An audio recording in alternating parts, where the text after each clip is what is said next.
Olá, meus irmãos e amigos, que bom poder compartilhar novamente a palavra de Deus nesse dia tão marcante para todos nós. Estamos vivendo tempos que não foram planejados, tempos que não foram desejados, não foram tempos que sonhamos em vivenciar. Mas a Bíblia diz no Salmo 118, e um dia vamos meditar sobre ele, no verso 24: Este é o dia que o Senhor fez, alegremo-nos e nos regozijemos nele. Então, cada dia é diferente, cada dia uma batalha, cada dia realmente uma luta, mas sabemos que as misericórdias de Deus se renovam conosco, ou se renovam sobre a nossa vida diariamente. Novas se fazem cada manhã. O Salmo 25, que é o que vamos nele meditar, também escrito por Davi, tem um diferencial em relação aos outros salmos. Primeiro, pelo número de versículos. São poucos os salmos que têm esse número de versículos, 22. Mas a peculiaridade que esse salmo tem é que ele também é conhecido como o alfabeto da súplica. Isso mesmo, o alfabeto da súplica. Se você olhar bem para o salmo, você vai perceber, se você conhece o alfabeto hebraico, você vai perceber que há 22 letras no alfabeto hebraico. Então, supõe-se que cada versículo comece com uma letra referente ao alfabeto hebraico. Aleph, que é a primeira letra. Então, você vai perceber que não é bem um acróstico, mas é algo muito didático. Mas o mais interessante nesse salmo, além dessa distinção de que cada versículo comece com uma letra do alfabeto hebraico, é que esse salmo pode ser visto em três partes. A primeira delas, na qual ele fala dessa perseguição que ele sofre dos seus inimigos. A segunda parte coloca em destaque a necessidade da orientação da parte de Deus para a sua vida. E a última é uma confissão, confissão de erros e pecados. É claro que essas três partes caminham entre si, dialogam entre si, e a gente vai ver que elas estão se intercambiando. Mas, de modo específico, a parte primeira do Salmo coloca exatamente essa comunicação de Davi quanto à perseguição que ele sofreu. Diz assim no Salmo 25, nos primeiros versículos: A ti, Senhor, eleva minha alma, em ti confio, ó meu Deus. Não deixes que eu seja humilhado, nem que meus inimigos triunfem sobre mim. Essa é a primeira parte. Davi estava sofrendo essa perseguição. Talvez alguns lendo os salmos de Davi vão supor que ele tivesse sofrido um complexo de perseguição. Não, não era uma coisa da mente dele. Essas perseguições não eram fantasias, não eram, digamos assim, alucinações. Na verdade, havia sim perseguição. Como que eu já falei em outros salmos, não tem jeito, não há meio termo. Ou você é de Deus, ou você não é de Deus. Ou você ama a Deus, ou você ama o mundo. Ou você faz a vontade de Deus, ou você faz a vontade do mundo. Ou você procura louvar a Deus, ou vai louvar alguma outra pessoa, alguma coisa no lugar de Deus. Não há meio termo. E se você opta em ir em direção ao que Deus propõe, se você deseja fazer a vontade de Deus, naturalmente que você se insere num grupo menor de pessoas, enquanto que a maioria vai no sentido oposto à palavra do Senhor. Então, quem quer fazer a justiça, quem quer andar correto, vai sofrer. E Davi sofria até porque também ele era rei. E como rei, havia um império, havia um domínio, havia um crescimento territorial do império de Israel. Em função disso, as lutas eram constantes, as perseguições eram constantes. O desejo de que Davi morresse, de que ele fosse vitimado por uma doença ou ferido numa batalha, tudo isso era constante. Então ele pede: ó Senhor, a ti, Senhor, eleva a minha alma. Em ti confio, meu Deus, não deixes que eu seja humilhado, nem que os meus inimigos triunfem sobre mim. Isso aqui é autodidático, ou melhor, não tem muito o que dizer, mas é óbvio que aqui está algo muito interessante. Ele ora a Deus, ele confia em Deus, e ele pede a Deus a vitória diante das lutas que ele enfrentava. Alguns dizem que viver é matar um leão por dia. A gente até tem livros que abordam esse ditado, ou se baseiam neles. Pois bem, nesse ditado, viver é matar um leão por dia. Mas eu creio que há algo maior. Quando você escolhe viver fazendo a vontade de Deus, a impressão é que você tem que matar 10 leões por dia. Na verdade é isso. Então Davi confere, ele pede a Deus, ele confia no seu Senhor, a ti eleva a minha alma. E que é levar a alma? Não é transportar a alma da terra, no nível do mar, para um monte, para uma montanha ou para as nuvens, mas é o seu coração voltado para o Senhor. É você dizer para o Senhor que confia e depende dele. É você orar ao Senhor. É você suplicar, dormir agradecendo pelo dia que passou e começar um novo dia entregando tudo ao Senhor. Mas interessante que na sequência desse texto, Davi fala algumas coisas daqui, por exemplo, no verso 3. Nenhum dos que esperam em ti ficará decepcionado. Decepcionados ficarão aqueles que, sem motivo, agem traiçoeiramente. Isso aqui é uma redundância. Ele busca a Deus, porque certamente ele aprendeu, ele teve a certeza de que Deus realmente não abandona aqueles que confiam nele. Não ficará decepcionado. A gente leu isso no Salmo 9:10. Em ti, Senhor, confio os que esperam o teu nome, porque tu, Senhor, não abandonas aqueles que te buscam. Então confie no Senhor. Não haverá decepção daqueles que esperam no Senhor. Ainda que não seja uma resposta como você espera, ainda que não seja a resposta no tempo que você deseja, ainda que não seja a resposta do modo que você planejou, certamente Deus responderá. E não há nada mais satisfatório do que ter a resposta dada por Deus. Mas então continua o salmista, no verso 5, ou melhor, versos 4 e 5. Mostra-me, Senhor, os teus caminhos, ensina-me as tuas veredas, guia-me com a tua verdade, ensina-me, pois tu és Deus, meu Salvador, e a minha esperança está em ti o tempo todo. Guia-me. Davi conhecia aquelas regiões sobre as quais ele reinava como a palma da sua mão. Ele entrava e saía, fazia as suas batalhas, mas ele sabe de uma coisa, ele conhece territorialmente todo aquele espaço, mas ele pede a Deus que o guie. E esse guiar não é mostrar o caminho pelo qual ele já havia trilhado. Esse guiar não era que Deus mostrasse para ele um mapa dizendo, olha, aqui está a sua casa, aqui está o palácio. É por esse caminho. Não, esse guiar é orientar. É orientar quanto às escolhas, orientar quanto às decisões, orientar quanto às tomadas de posição que Davi deveria fazer. Uma criança, quando aprende a andar, os pais se alegram. Mas outra coisa que mais alegram os pais é quando a criança aprende por onde andar. A criança pequena aprende a andar. 1 ano, 1 ano e meio, é o tempo da criança desenvolver-se a ponto de poder andar sozinha. Mas por onde andar?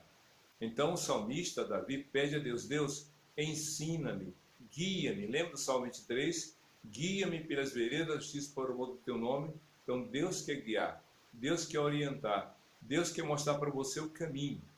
Você pode já até saber de algumas experiências, ou com base em suas experiências, saber de muitas coisas.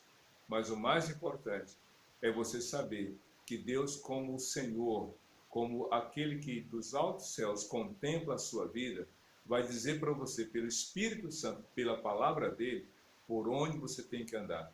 Cristo disse, eu sou o caminho, a verdade e a vida, ninguém vem ao Pai a não ser por mim. Quando ele disse isso, ele estava afirmando o seguinte, eu sou o caminho. Eu mostro para você, não só por onde, mas como andar. E isso é maravilhoso. Mas outra coisa, então, que Davi coloca, ainda sobre essa questão de condução, de direção, veja só no verso 9 do Salmo 25. Conduz os humildes na justiça e lhes ensina o seu caminho. Todos os caminhos do Senhor são amor e fidelidade para com os que cumprem os preceitos da sua aliança. Não há erro quando se anda no caminho do Senhor. Não há realmente fracasso porque anda na vontade de Deus. Não há realmente nenhum tipo de desacerto por quem opta em fazer a vontade do Senhor. Ande no caminho do Senhor, faça a vontade dele e você realmente vai aprender a depender do Senhor. É interessante como o salmista coloca isso. É interessante como o salmista aprende a andar com Deus. Ele deseja realmente que Deus o conduza, porque ele sabe que o caminho da vontade de Deus é bom, é perfeito e agradável. Todos os caminhos do Senhor são amor e fidelidade. Você pode ter certeza disso. Deus vai guiar você, Deus vai orientar você. Ande no caminho do Senhor, faça a vontade dele. Diga: Deus, me mostre o caminho. Deus, eu não sei por onde andar. Deus, eu não sei o que fazer. Faça isso. Você vai alegrar o coração de Deus e você vai se alegrar por andar no caminho do Senhor. Olha só que coisa interessante. Todos os caminhos do Senhor são amor e fidelidade. Imagine você andar por um caminho e você olha para a direita e encontra uma margem daquele caminho. Olha para a esquerda e, obviamente, vai ver outra margem. Então, imagine o salmista andando por um caminho orientado por Deus e à sua direita ele vê a fidelidade e à sua esquerda ele vê o amor. O amor e a fidelidade de Deus realmente estão ali cuidando do salmista enquanto ele trilha por aquela direção que Deus mesmo orienta. Mas interessante que nesse texto, ainda sobre a direção, ainda sobre a condução, diz aqui no Salmo 25, versículo 12: quem é o homem que teme o Senhor? Ele o instruirá no caminho que deve seguir. Viverá em prosperidade e os seus descendentes herdarão a terra. Novamente sobre orientação. Às vezes, a gente começa a olhar, a andar por um caminho, a gente sabe por onde estamos começando. A gente sabe onde deseja chegar, mas a gente não sabe o que vai ter realmente no percurso. A gente não sabe as dificuldades que a gente vai enfrentar. A gente não sabe os percalços que iremos vivenciar. Mas o salmista diz: quem é o homem que teme ao Senhor? O Senhor o instruirá no caminho que deve seguir. E aí fala do futuro. Viverá em prosperidade e os seus descendentes herdarão a terra. Ou seja, vale a pena andar com o Senhor, vale a pena andar no caminho indicado pelo Senhor.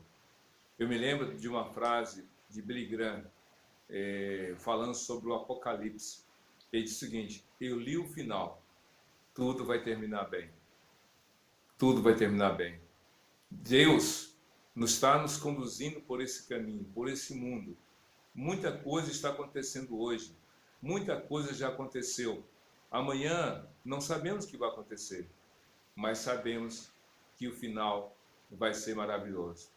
Jesus disse lá em Mateus 7, versos 13 e 14: entrai pela porta estreita, porque larga a porta e espaçoso o caminho que conduz à perdição, e são muitos os que a encontram. Porque estreita é a porta e apertado o caminho que conduz à vida, e são poucos que passam por ela. Então, vai ser difícil, apertado, complicado, mas o final vale a pena. Você não vai encontrar um pote de ouro, como aquela fábula de ir correr atrás do fim do arco-íris para encontrar um pote de ouro, não. O mais do que um pote de ouro é a vida eterna, a glória eterna com Jesus nos céus. É isso que Deus reserva para aqueles que nele confiam. Mas aí, meus queridos, Davi falou da perseguição, Davi falou também do sofrimento, falou da direção dada por Deus, falou realmente que Deus conduz, que Deus dá direção, mas ele fala de um tema muito difícil aqui, não fácil ser abordado, é o arrependimento mediante a confissão. Veja só no verso 7 do Salmo 25. Não te lembres dos pecados e transgressões da minha juventude. Conforme a tua misericórdia, lembra-te de mim, pois tu, Senhor, és bom. É difícil admitir erros. É difícil admitir pecados. O arrepender dos erros não é fácil. Mas Davi, um homem segundo o coração de Deus, não escondeu-se dos seus pecados, nem quis esconder os seus pecados de Deus. Ele os admitiu, ele os confessou, ele se arrependeu e mudou de atitude. Mas, sabe, enquanto a pessoa não tem o perdão dos pecados, ela sofre. Veja só no verso 11 do Salmo 25. Por amor do teu nome, Senhor, perdoa o meu pecado, que é tão grande. Que é tão grande. Talvez alguém diga assim para você, bobagem, todo mundo erra, quem nunca errou? Até usa aquele texto de Jesus, quem não pecou ainda, atira a primeira pedra. Só que aí, meu querido, só quem sabe que errou é que sabe o tamanho do seu erro. Davi admitiu seu erro, porque para Deus não existe pecadinho, nem pecado e nem pecadão. Pecado é pecado. As consequências podem ser diferentes, podem ser imediatas, a médio ou a longo prazo. Mas o que importa é você reconhecer que errou e confessar o seu pecado ao Senhor. Davi sofreu, se angustiou por causa dos seus pecados. O verso 18 diz assim: olha para a minha tribulação e o meu sofrimento e perdoa todos os meus pecados. No início, Davi falou de perseguição, falou de gente que queria o mal dele, daqueles que queriam derrotá-lo, que queriam vencer sobre ele. Só que aqui nos versos que nós já lemos sobre o pecado, ele não culpa os outros, ele não responsabiliza os outros, ele não terceiriza as dificuldades. Ele diz, sou eu, Senhor. Eu estou sofrendo porque eu errei, porque eu pequei, mas eu confio em Ti. Eu quero depender de Ti. Perdoa, Senhor, os meus pecados. Veja que coisa maravilhosa, como Davi apresenta realmente a alegria de poder abrir o seu coração diante do Senhor. Veja aqui no verso 20 do Salmo 25. Guarda a minha vida e livra-me, não me deixes decepcionado, pois eu me refugio em Ti.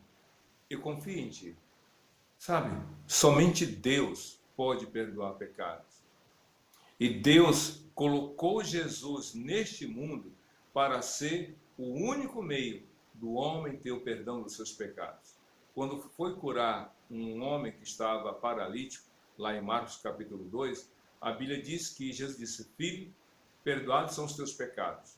E então alguns pensaram assim, mas como assim? Só Deus pode perdoar pecados. Ou seja, para eles, Jesus ali em carne e osso não tinha autoridade. Mas Cristo disse, olha, para que vocês saibam que o Filho do Homem tem autoridade para perdoar pecados, eu digo a este homem, levanta-te e anda. E na mesma hora o homem se levantou. Então os nossos pecados são perdoados mediante Jesus Cristo, o que Ele fez na cruz por nós. Então somente a Jesus devemos confessar as nossas culpas, os nossos erros, as nossas falhas. Ore a Deus dizendo para Jesus que reconhece, que errou, que pecou.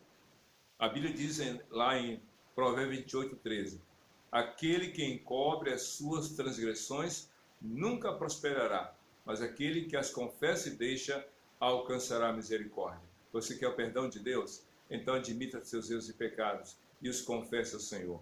O Salmo 25 termina nos versos 21 e 22. Que a integridade e a retidão me protejam, porque a minha esperança está em Ti. Que a integridade e a retidão me protejam, porque minha esperança está em Ti. Davi colocou a sua esperança não em seus atos de justiça, não em suas boas ações, não em suas práticas como rei, como juiz, como legislador, já que ele tinha essas três habilidades, essas três funções, como soberano na terra dos hebreus. Ele disse, não, Senhor, eu não confio em mim. Eu confio no Senhor. A minha esperança não está no que eu tenho, nem naquilo que eu posso fazer. A minha esperança está no Senhor. Coloque a sua esperança no Senhor. Creia que Ele vai cuidar de você, que Ele vai abençoar a sua vida em Cristo Jesus. E o verso 22 é muito claro, do Salmo 25. Ó Deus, liberta Israel de todas as suas aflições. É interessante, começa com uma súplica. Ó Deus, eleva minha alma a ti, não me deixes que eu seja humilhado. E termina dizendo que o Senhor liberte Israel de todas as suas aflições. E isso nos faz lembrar daquelas palavras de Jesus em João 16, 33. No mundo tereis aflições, mas tenham bom ânimo, eu venci o mundo. Olha bem as palavras de Cristo.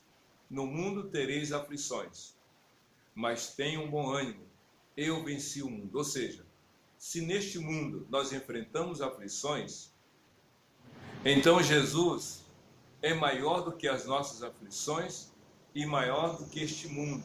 E se ele venceu o mundo, ele também nos dará a vitória diante das aflições que o mundo nos proporciona, que o mundo nos coloca. Então confie no Senhor, dependa dele, para a glória de Jesus, Senhor e Salvador de todo aquele que crê nele, hoje e sempre. Amém.